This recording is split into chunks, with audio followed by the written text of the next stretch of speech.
Moshem Hashem Naaseh Venatzliach Boker Tov. C'est bien, ça fait plaisir que tu répondes, au moins 1 sur 1000. Boker Tov. Boker Tov. Voilà, on se sent un peu plus concerné. Nous sommes aujourd'hui le 25 Av, et quel jour? Le lundi. Bezrat Hashem est le 10 du mois de août. Août. Carte bleue. Carte bancaire, Shlom Bayit. C'est le nom initial.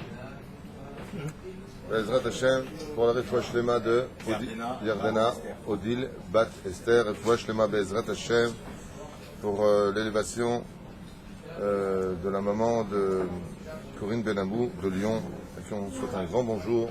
L'Atzlachat Yedidenu Yekarim, Bezrat Hashem, Jacques Seror Ayakar, David Shmuel de New York.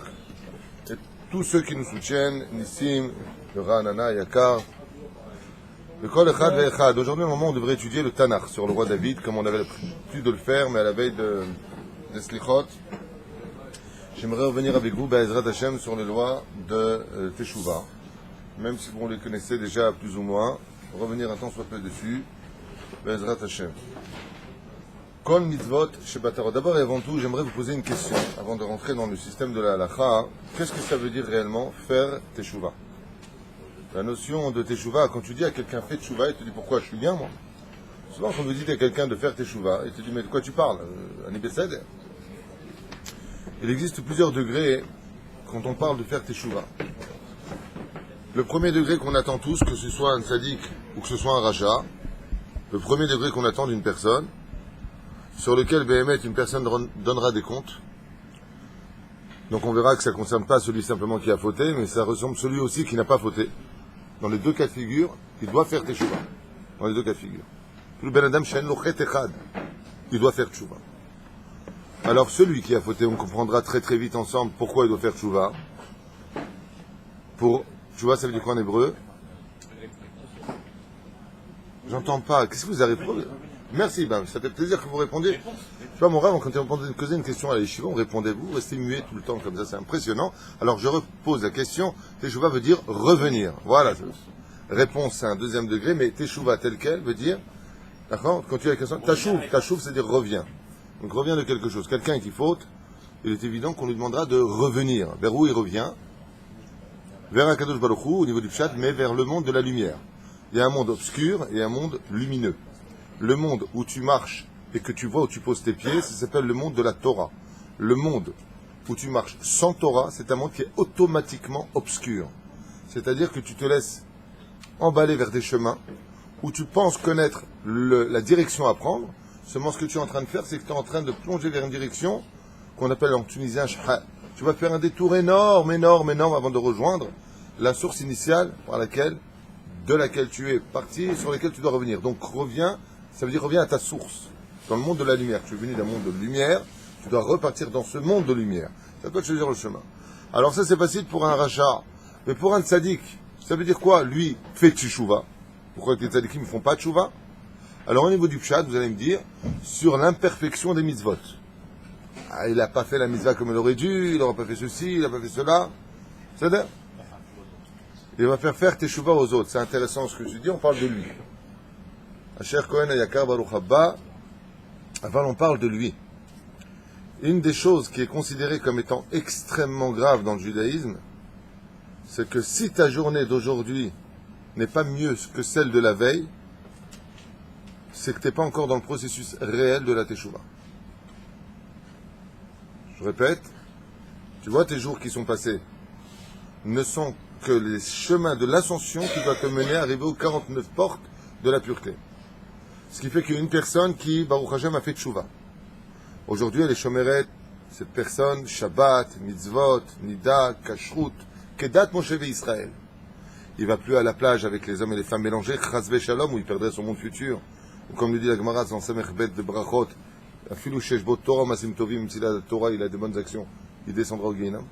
Il n'y a rien qui le sauvera de ça. Il fait teshuvah sur tout ça. Chazak. Et il étudie la Torah. Il fait une page de Gemara par jour. Elle est belle ou pas? Il fait 2 halachot par jour. Sader. Et il fait quoi encore? Il fait du moussar, mais c'est là Tchecharim, Orchot Sadikim, Sharet Teshuvah. Et il fait un peu de zohar avant de dormir. Et à l'in, à la grite ou à la chiche, il fait sa race. Il est bon là, le mec c'est Baba Salé là, ça y est, hein. Ouais. Si le lendemain de sa journée, il n'a pas augmenté, il n'a pas changé quelque chose en lui, à son niveau à lui, c'est une avéra. Ce qui fait que même le tzaddik, comme le dit Rabbi Nachman de Breslev dans Hayem Oharan, hier, il me fallait encore une semaine pour réparer ce que je pouvais imaginer avoir fait. Le lendemain, il a dit, je pouvais réparer en une semaine, hier, aujourd'hui, en un seul jour. Le troisième jour, il a dit, en une seule minute. Le quatrième jour, en une seule seconde. Le cinquième jour, il a dit, en un seul clin d'œil. Je peux réparer le monde. Et après, qu'est-ce que je veux dire au sixième jour? Je peux réparer tout le monde. Alors au début, il dit, ma communauté. Ensuite, tous les habitants de mon pays. Et quand il a quitté ce monde, qu'est-ce qu'il a dit? Je peux réparer tous les juifs. Au moment où il a quitté ce monde, il a tellement augmenté de niveau. Qu'est-ce qu'il a dit? Et je pourrais réparer les juifs de toutes les générations. Vémet. Rabbi Nachman, il est arrivé à un degré où chaque jour, il augmentait son potentiel spirituel à un tel degré qu'avant de quitter son dernier souffle sur terre, il a dit, j'ai atteint le niveau de quoi? Pas de réparer simplement tous les juifs de ma génération. Il a quitté ce monde en disant, je peux réparer maintenant les juifs de toutes les générations. Mais c'est toutes les générations. C'est pas un style, j'achète toi et ta maison et... Non, toutes les générations jusqu'à la venue du Mashiach.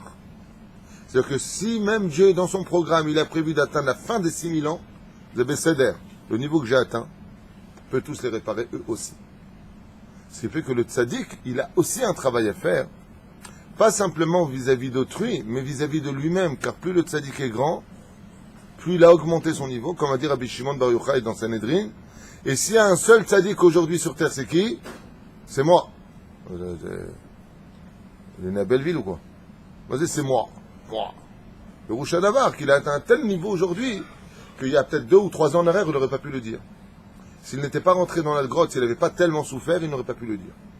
Le fait de passer par des épreuves, et c'est ce qui vous fait grandir. Derrière Hagav, je vous le dis dès maintenant, comme ça vous le saurez. Quand un juif stagne, Dieu l'augmente. Dès qu'un juif il stagne, alors les anges accusateurs ils se lèvent, ils disent hey, il stagne. Et vous connaissez le proverbe même français, celui qui stagne recule. C'est pas pour rien. Donc le tzaddik, à son niveau à lui, ou le Benoni. Lui, Benoni, c'est-à-dire celui qui est moyen, quoi. Il est sympathique, il fait des fautes, il fait des mitzvot, dans les deux sens. Ouais. Et bien, qu'est-ce qu'il fait Hachem? Il envoie une épreuve qui va vraiment le secouer pour que la personne, ou elle augmente son niveau, ou elle descend jusqu'à ce qu'elle se rende compte qu'elle est descendue, et là elle dit, en ce moment je suis en chute. Donc qu'est-ce que lui dit son prochain? Le principal, c'est pas de tomber, mais de se relever. Donc j'attends maintenant de toi que tu te relèves. Ce qui fait qu'au niveau de ce que fait Hachem, sur l'échiquier du monde, des fois il t'envoie un fou, au niveau de jeu d'échecs, qui va te mettre dans une situation, parce qu'il va dans tous les sens, de bouger et d'aller de l'avant. Les épreuves font booster l'homme en avant. Et pourquoi cela? Et pourquoi ça? Parce qu'il n'a pas avancé lui-même. Ce qui fait que si Bezrat Hashem, cette personne veut avancer, il n'a pas besoin d'épreuves. Mais pour cela, il va falloir qu'il se travaille. Comme qui, par exemple, on avait vu que Rabbi Eliezer, dit la Gemara, le fils de Rabbi Shimon Bar Yochai, lui, il n'est cessé d'augmenter son niveau, il n'avait pas d'épreuve. À son niveau, lui, il n'y a pas d'épreuve. Qu'est-ce qu'il faisait la nuit? Il invitait les Issourim à venir sur lui. Venez, les épreuves, venez. Pareil pour Rabbi Eliezer. Rabbi Eliezer, Gadol. Tout ce qui touche, c'est de l'or. Il achète un champ, il produit. Il fait ça, il produit. Basofma, est venue la maladie. Ouzmin Otam. Et pourquoi cela? Parce que Rabbi Eliezer, il jeûnait tellement. Il faisait tellement d'efforts que les épreuves, il n'en avait pas besoin parce qu'il augmentait tout seul son niveau. Et pour vous donner une petite notion claire de cette situation, quand nous sommes sortis du pays d'Égypte, on a fait tchouva ou pas ceux qui sont sortis? Oui, m'aurait dit non, ça aurait été grave. Et ceux qui n'ont pas fait tchouva, qu'est-ce qu'ils sont devenus? Morts. 80% n'ont pas voulu sortir de la galoute. Morts. Dans quelle plaie? 9e. La plaie du Rocher. Ouais. Et dès qu'on est sorti d'Égypte, qu'est-ce qu'on a commencé à faire? On a commencé à compter. Compter. Compter. Chaque jour. Pas le fromage. Chaque jour, on a commencé à compter. Qu'est-ce qu'on comptait? Jour 1. Jour 2. Jour 40e. Jour 48e. Jour 49e. Et 50e, on a reçu la Torah. Vous voyez bien que toute l'ascension, quand on est sorti du pays d'Égypte, c'est que Béhémet, on soit capable d'augmenter. Ce qui fait qu'une personne, je vous donne un exemple. Une personne qui a fait tchouva il y a 10 ans. Quand on a fait tchouva, elle comprenait rien à ce qu'elle lisait. Elle comprenait rien à ce qu'elle lisait. C'est normal ou pas? C'est normal. Mais il sait pas, le pauvre. T'as déjà vu un bébé qui naît et qui marche, non? Ça n'existe pas. Seulement 10 ans plus tard, il comprend toujours rien à ce qu'il lit. C'est Besséder. C'est le Besséder. Et pourquoi c'est le Besséder? C'est comme le boulot. Tu prends quelqu'un qui travaille chez toi, il te dit je comprends pas ce travail. Tu dis c'est pas grave, tu vas apprendre. Ouais. 10 ans plus tard, dis-moi, tu veux pas un peu bouger? Tu reprends la même chose que le premier jour. Qu'est-ce que tu fais? Tu le vires. Hein? Mchet, il a dit lui. Coran Ashkenaz ici. Le Rouch Hadavar, que si la personne n'a pas augmenté son niveau, si la personne de par elle-même n'est toujours que le même personnage qu'il a été, c'est le Besséder.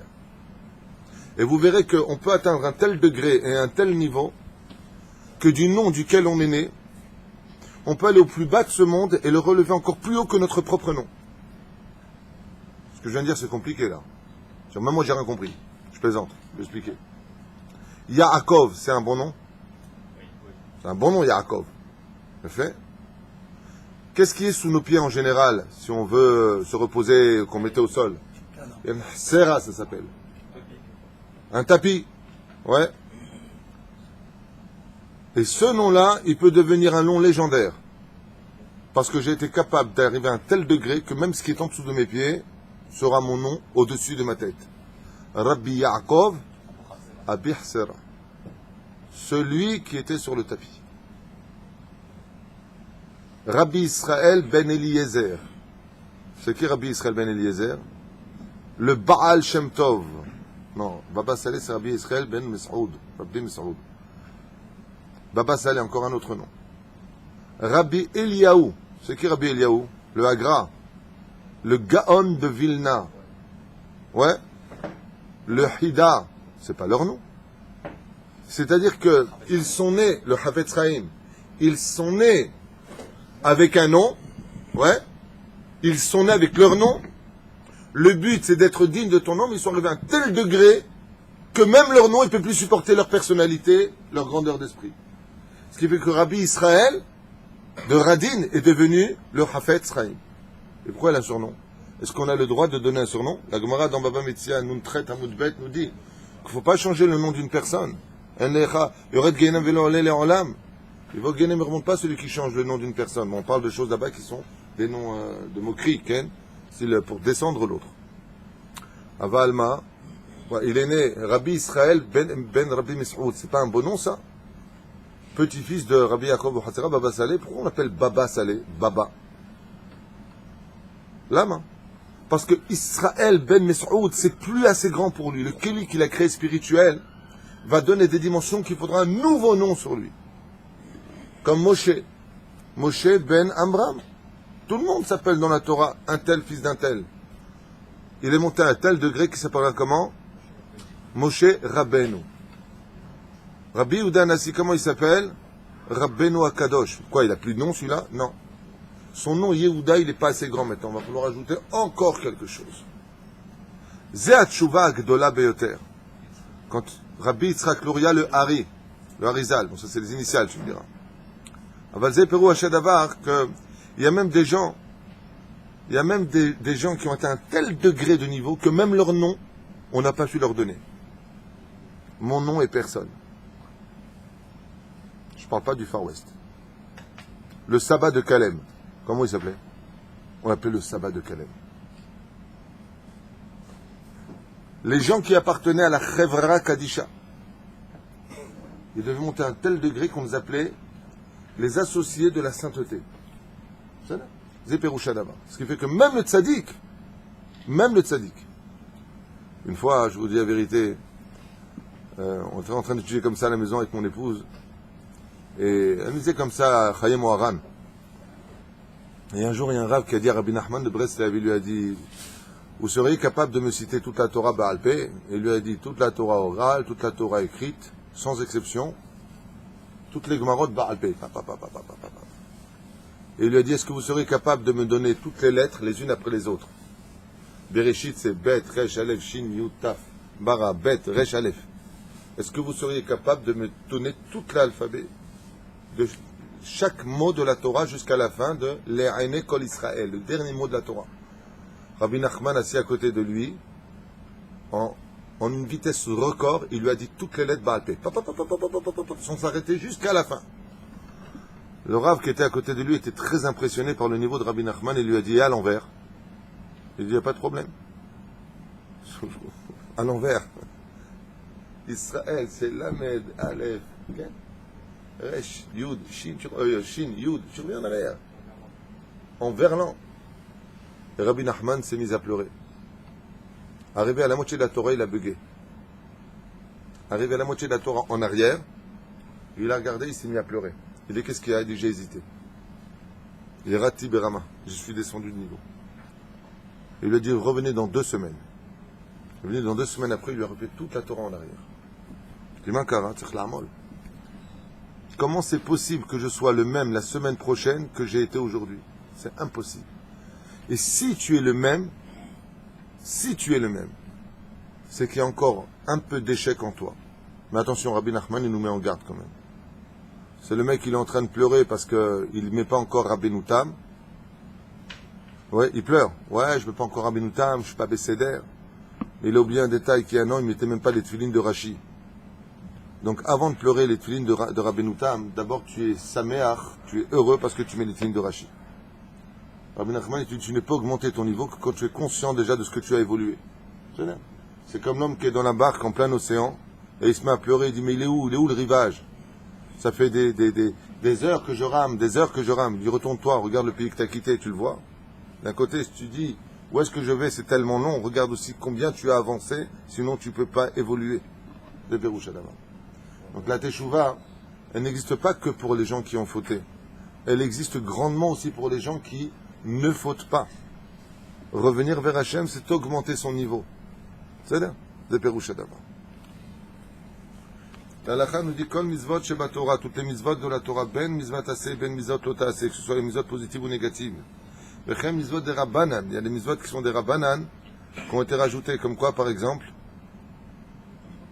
les brachot, les faits, ma'od, la mida, non, c'est un safek. Les rouf tavshilin, le halel, les bougies de Shabbat, la Megillat Esther. C'est Im avar Adam alahat me'em. On dit les chachamim. Bon, ce que je vais dire, c'est un peu dur à entendre à notre niveau, à nous, surtout au mien. Vous êtes des tzadikim, mais moi, rien que de le dire, je tremble. Les chachamim, ils disent mieux vaut mourir que de décevoir une seule fois Hachem. C'est comique à dire à notre niveau. Mieux vaut mourir que de décevoir une seule fois Hachem. Décevoir. Parce qu'on ne se rend pas compte de la gravité des choses. Alors maintenant, Maïnaf Kamina, je vais revenir sur certains cours que j'ai fait il y a 2-3 ans, au moins sur certaines explications. Charata Gemura. Il y a le regret et il y a le regret total. Maïnaf Kamina entre le regret et pas le regret total. Vous vous rappelez, je vous avais donné l'exemple de ce roi qui avait un fils qui s'appelait Kikoublid. C'était son nom, il est né comme ça, le pauvre. Et le roi, il avait un très très grand château, magnifique, avec Baruch Hashem des jardins de folie, des pièces plus belles et plus grandes les unes que les autres. Et il avait décidé de léguer son château à son fils. Et il dit voilà, tout ce que j'ai maintenant t'appartient. Tous ces champs, toutes ces fleurs, toutes ces forêts, tout ce que tu vois est à toi. Seulement, en lui faisant visiter le château, le fils lui a dit, c'est quoi ces escaliers là-bas qui descendent? Et il lui a dit, mon fils, ne prends jamais la direction de ces escaliers. Ça, je ne te le donne pas. C'est pas à toi, c'est à moi. Je te donne tout ce qui est là, mais dès que tu vois des escaliers qui descendent, c'est pas à toi, c'est à moi. Et à ce moment-là, il lui a dit, d'accord, mais qu'est-ce qu'il y a là-bas, papa? Il lui a dit, là-bas, il y a des animaux sauvages, mortels et dangereux. Ne descends pas. Parce que ce que tu sais pas, je vais te le dire, c'est qu'en descendant ces escaliers, ce qui ouvre les trappes de ces animaux, ça peut être si tu mets ta main sur le mur, si tu poses ton pied sur la marche, ça va provoquer l'ouverture. Tu vois le lion par exemple, la troisième marche ici, tu marches dessus, ça ouvre, il sort et il te bouffe. Donc s'il te plaît, tout ce qui est là tu prends, tout ce qui est là-bas tu prends pas. Do you understand? Il lui a dit, c'est bon papa, c'est bon, j'ai compris, je suis pas bête, je vais pas me suicider, c'est bon, j'ai compris. Il dit, les escaliers là-bas, il dit, là-bas c'est les serpents les plus venimeux du monde, je les ai amenés d'Australie, ça te mêle, ne va pas là-bas. C'est-à-dire, mets des barrières. Il lui a dit, mets des barrières, comme ça tu es sûr. C'est bon, j'ai pas besoin de tes barrières. Je suis pas bête, je suis pas tombé, c'est bon. Le père s'en va, fait confiance à son fils, il a bien mis en garde, comme vous feriez avec votre voiture, vous la prêtez à votre fils. Fais attention mon fils. Et voilà que le fils, il commence à visiter tout le grand royaume que le roi lui a laissé. Et par curiosité, il commence à faire le kikoublit, c'était son nom, je vous l'ai dit. Et il commence à descendre une marche. Mais regarde, hein, attention. Hein. Il pose le pied et il relève le pied. J'y vais ou j'y vais pas? Je fais ou je fais pas? C'est comme ci ou c'est comme ça? Et il commence à descendre. Et voilà que la troisième marche, il ne se passe toujours rien. Quatrième marche, il pose la main sur le mur et là, tac. Il y a une panthère qui sort, on ne sait pas d'où. Elle lui saute à la gorge et lui arrache la carotide et il meurt.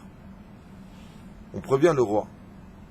Et on amène maintenant la panthère, on emmène le fils qui est mort et on amène le roi.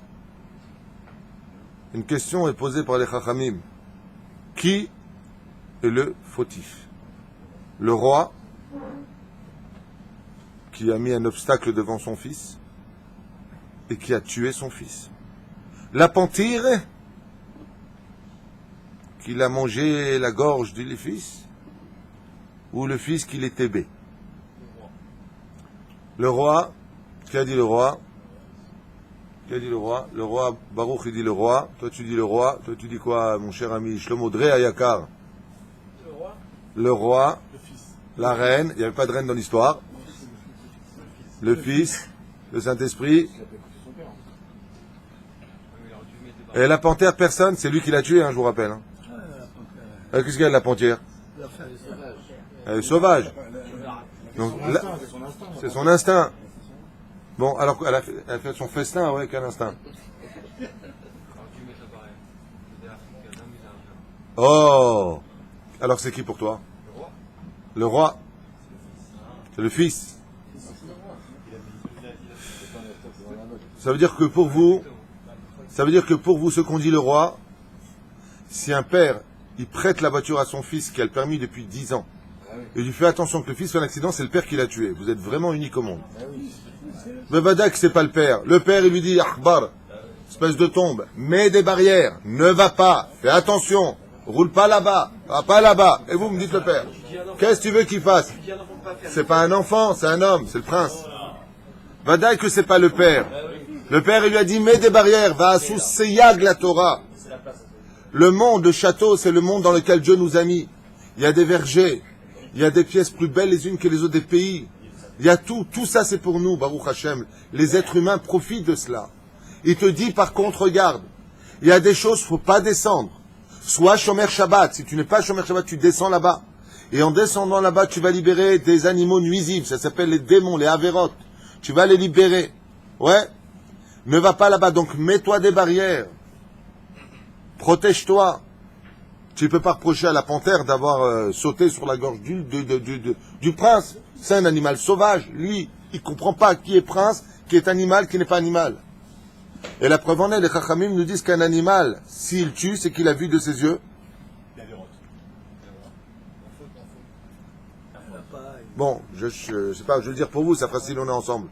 Si un animal tue un homme, c'est qu'il a vu un animal. Zéperoucha Davar. C'est ce qu'il a dit Caïn. Caïn, quand il a fauté, Pourquoi il n'a pas dit avant, quand il se promenait, Va'anana, Vanad? Ouais, pourquoi il n'a pas dit avant la faute? Parce qu'avant la faute, aucun animal ne pouvait lui faire du mal, il n'y avait pas de faute. Dès que tu fais des fautes, ton âme, elle expire à l'extérieur une espèce de côté animal. D'accord? Vous voyez un visage d'un tzaddik, vous voyez un mec qui travaille dans la mafia, au niveau des traits du visage, vous voyez tout de suite une différence de couleur, une différence de trait. Ça s'appelle Chokhmat Apartouf. L'animal, s'il t'attaque, c'est qu'automatiquement, c'est ça l'épreuve de Shimon. Shimon, le fils de Yaakov Avinu, quand il a vu Yosef, qu'est-ce qu'il a lâché contre lui? Les chiens méchants. Ouais. Et ils l'ont mordu. Pourquoi? Parce qu'il n'avait pas d'abérote. Les chiens, quand ils sont arrivés sur Yosef, le sous le kloum. Rabbi Chaim Ben Attar, ils l'ont jeté dans la fosse au lion, qui avait très faim. Daniel, ils l'ont jeté dans la fosse au lion. Qu'est-ce qu'ils ont fait, les chatons? Ouais. Ils se sont allongés, lui ont fait un fauteuil en cuir, dernier cri anglais. Alors qu'est-ce qu'il a dit, le dresseur de lion? Il a dit, ouais, c'est normal, ils n'ont pas trop faim apparemment. Ils n'ont pas mangé depuis 2 semaines.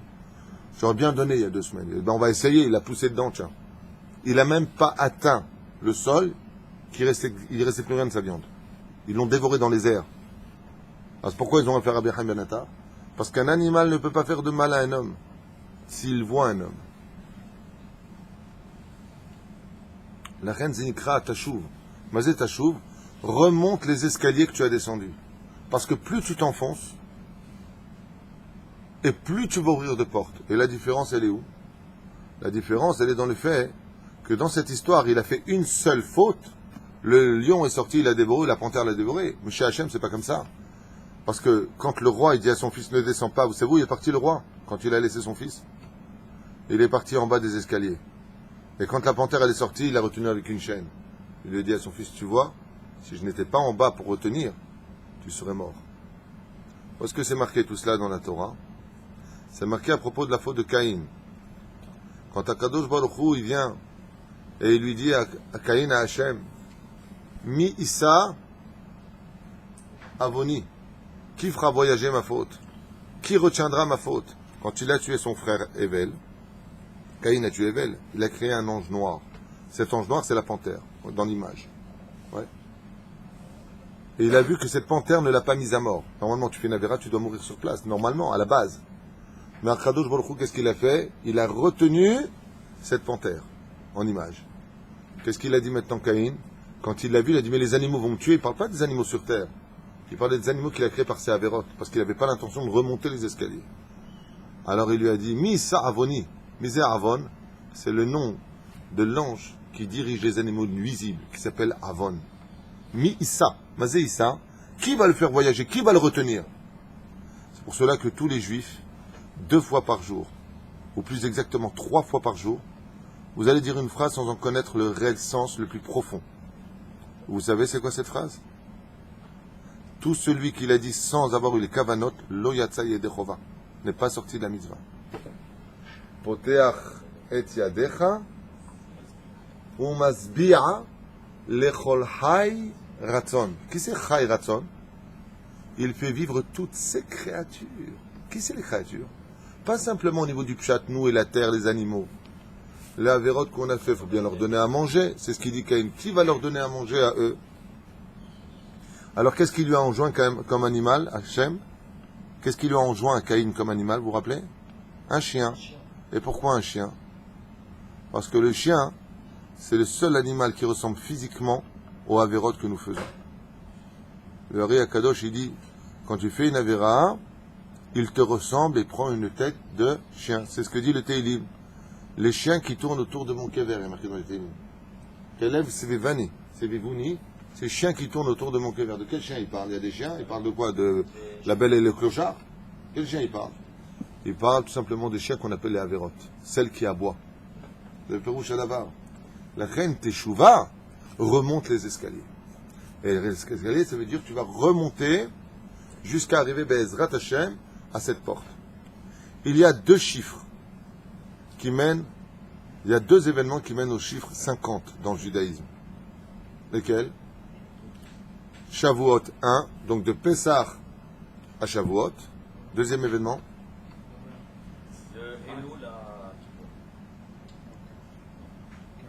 Ça fait 40. T'es viré. Oh. Vous partez de maintenant Aleph, Be'elul, les Slichot, où vous allez demander pardon et vous allez compter les jours. Chaque jour, on va avancer, tac, on s'arrête à 30 jours. Et là, on va voir si tu as appris. Comment on dit en hébreu apprendre? L'ilmod, lamed. Lamed, c'est Gematria 30. Ensuite, on va voir si tu as été capable de mourir de tes avérotes pour renaître de nouveau le 40 jours, même, qui est la lettre de la fécondation. Et ensuite, on va voir si tu as été capable de relever ce qui est tombé. Nun final. Nachon? 50. Il va falloir le retenir, ce nun. Avec quoi? Avec le Aleph de Anouchi. Ça devient Anna Oshem Oshiana Na. C'est Nun Aleph. Est-ce que tu as été capable de surpasser ce que tu étais? Tu as relevé ta Nephila, tu as relevé le Nun du 50e jour qui est Shmini Atzeret, le jour qui te mène Be'ezrat Hashem à Oshana Rabbah. Le 51e jour, en réalité, qui est celui qui démontre que tu as dépassé ce que Dieu t'avait demandé d'être.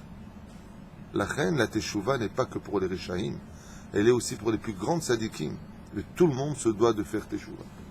Teshuvah, Perusha Davar, remonte les marches de l'éternité pour un Sadik et remonte les marches que tu as descendues par erreur quand tu as été quelqu'un de Benoni, voire de Racha, mécréant, s'il faut le dire. C'est Perusha Davar. Mais tout cela doit s'améliorer. Maintenant, voyons un petit peu ensemble quels sont les avérotes, Béhémet, qu'un homme se doit au minimum de quitter pour commencer à épurer ses avérotes. Car il y a des avérotes qui entachent la neshama et empêchent notre neshama de vivre pour voir et comprendre. Quelles sont-elles? La cacheroute, yaféméod, faire très attention à ce que tu rentres dans ta bouche. Parce que la cacheroute, si tu ne manges pas cachère, ton cœur est metumtam, il devient débile. Ce qui fait que tu peux aller dans autant de cours de Torah que tu veux. Écoutez même le plus grand des rabbes. Tu diras c'était super, j'ai adoré, mais rien ne changera chez toi. Parce que ce que tu consommes, mebalbel lecha est à mort. La cacheroute. Deuxième chose, la shonara, yaféméod. Ne fais pas attention à ce qui rentre dans ta bouche, mais fais surtout très attention à ce qui sort de ta bouche. Car le Lashon Hara est comme une plaque vis-à-vis de toute ton âme, puisque le Lashon Hara équivaut à toutes les avérotes de la Torah. Puisqu'il y a marqué, Lashon Hara Hamour ke Avodah Zara, Gilou Yarayot, Shfichut Damim. Donc les trois plus graves avérotes équivaut toutes au Lashon Hara. Il y a fait méod. Mais encore, qu'est-ce qui peut être une plaque qui empêche l'homme d'évoluer?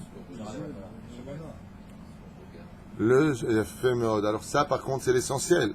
Puisque la Gemara nous dit, c'est l'essentiel plus que tout. En avera el abachizat ha'enaim. Si les yeux ne fautent pas, le Yetzer Hara ne peut pas l'embêter. Si les yeux sont protégés, en achizat ha'yetzer hara, le Yetzer Hara ne peut pas t'attraper. Faire très attention à ce que nos yeux regardent. Une chose qui pourrit bien la neshama, mais alors de façon merveilleuse. Comme une crème qui pénètre empoisonnée par les pores.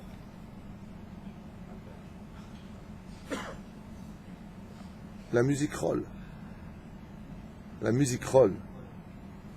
D'étudier, d'écouter des musiques roll. Ça pénètre doucement, doucement, doucement, doucement, jusqu'à te rendre la neshama d'un homme noir. Ça veut dire quoi noir, le pauvre? Celui qui écoute ça, il me dit, il va dire, il est débile celui-là.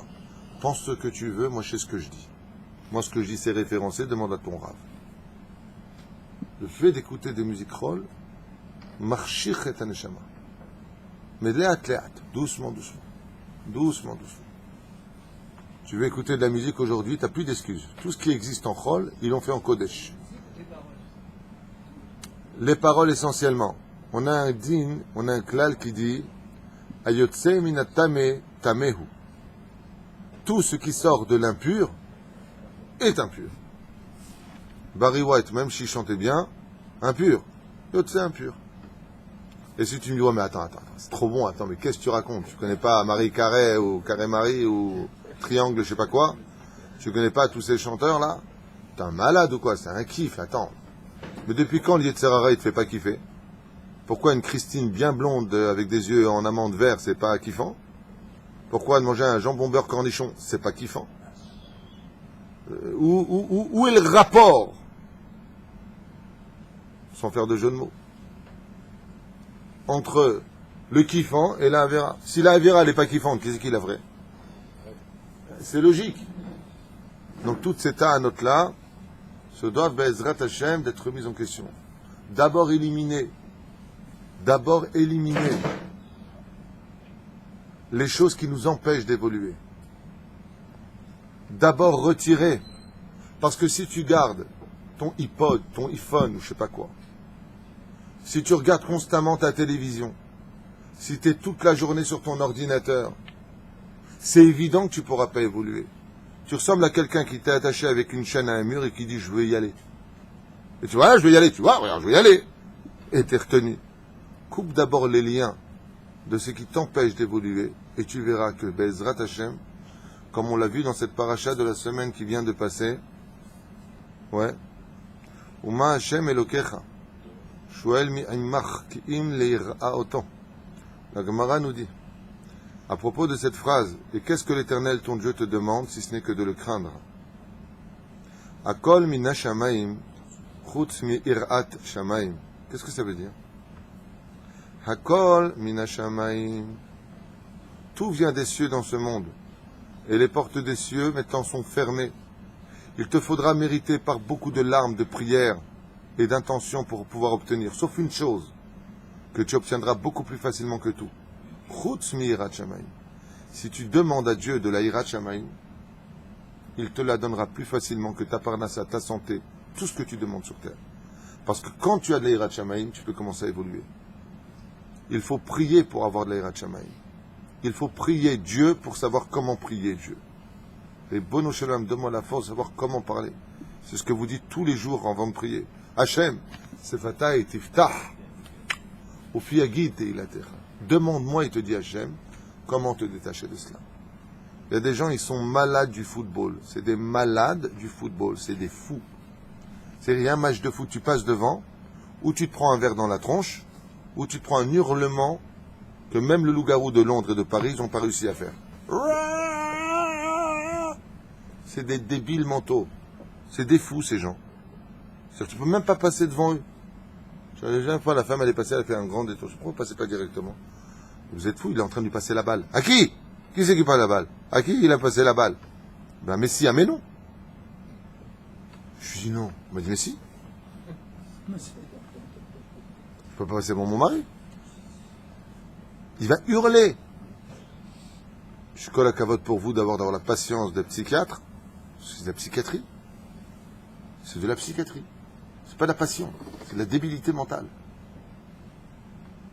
C'est normal. Ah, c'est match de foot, Azma. Moi, j'ai connu une personne qui était comme ça. Mon frère. Shem Shoubehayo. J'ai un frère, il a fait du foot toute sa vie. Toute sa vie. Il a commencé à faire tchouva. Il montait très très haut. Très très très haut. Mais le foot, c'est le foot. Le foot, c'est le foot. Il m'a dit, t'as vu? Ils sont mignonnes. Ils sont 11 joueurs. Ils sont mignonnes. Et il s'est élevé. Et chaque jour, il s'est augmenté son niveau. Jusqu'au jour où, je lui ai dit, dis-moi, ce qui paraît un match de foot ce soir, Germania-Tsarfat, la France contre l'Allemagne. Il m'a regardé comme ça, il m'a dit, je sais. Je lui ai dit, alors? Il me dit, alors rien. Alors, 9h arrive, le match commence, et j'entends ding dong chez lui, et je vois sa Chabruta qui arrive avec ses deux gmarottes, et mon frère éteint la télévision, alors que le match va commencer, et il étudie la Gemara.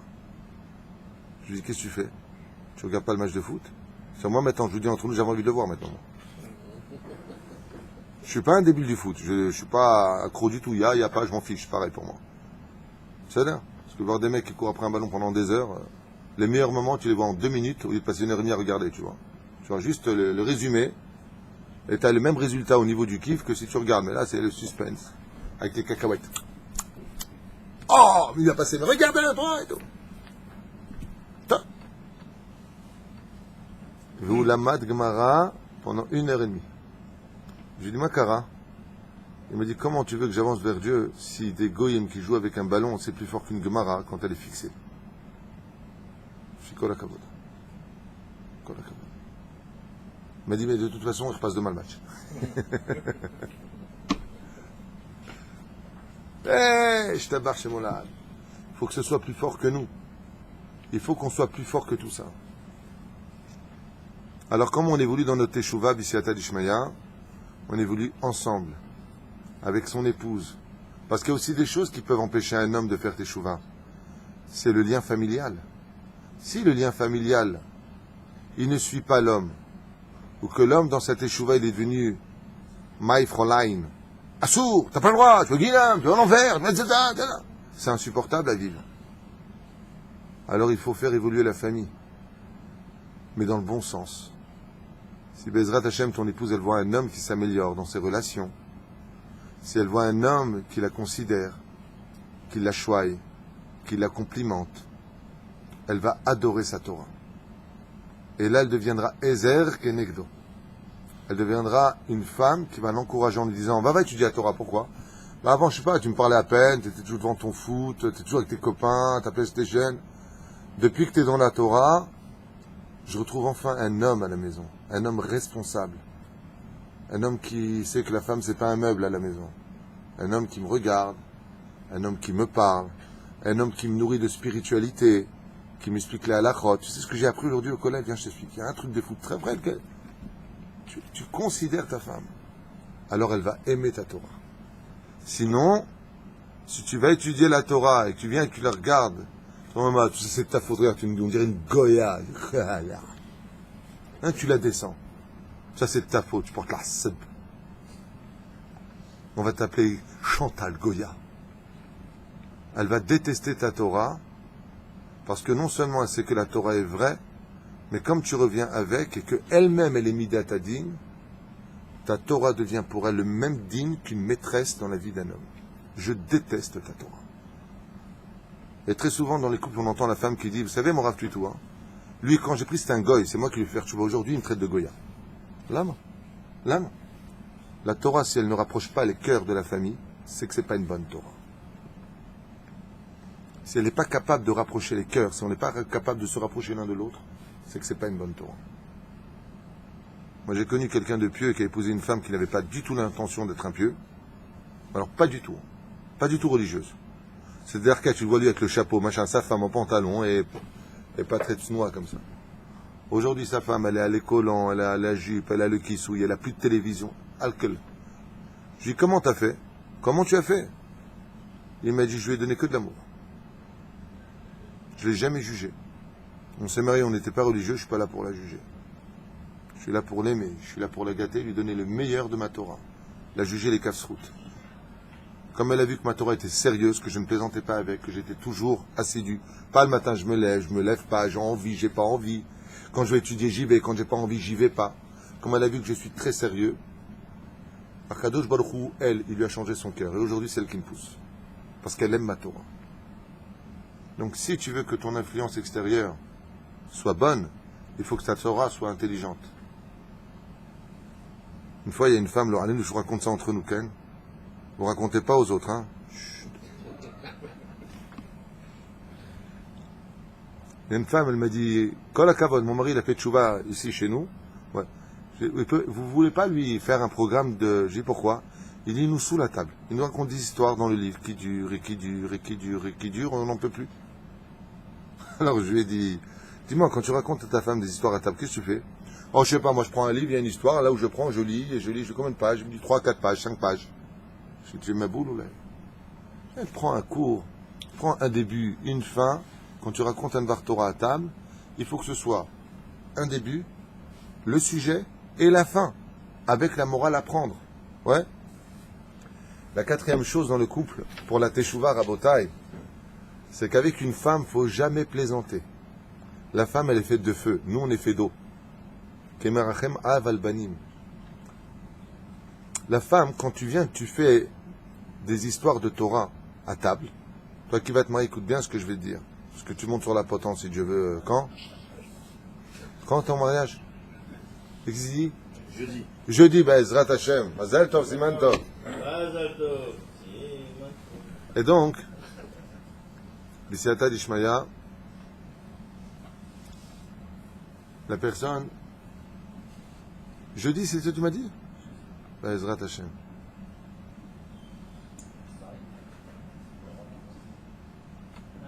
Shah Tova Mutzlaha Be'ezrat Hashem. Parce que j'en étais moi d'ailleurs. Oui, parce que j'en étais, j'ai oublié. Voilà, Taïch. On est fait de feu et d'eau. Ouais, tu vois. La femme, c'est le feu. C'est comme le mec qui parle de la morale, combien il faut être moral, l'homme et la femme dans le couple. Et la femme, elle regarde sur le portable de son mari, lui dit: c'est qui Sylvie? Tu me manques, Sylvie. C'est trop ce que tu me manques. Et le mari, il vient après, il fait des histoires de morale.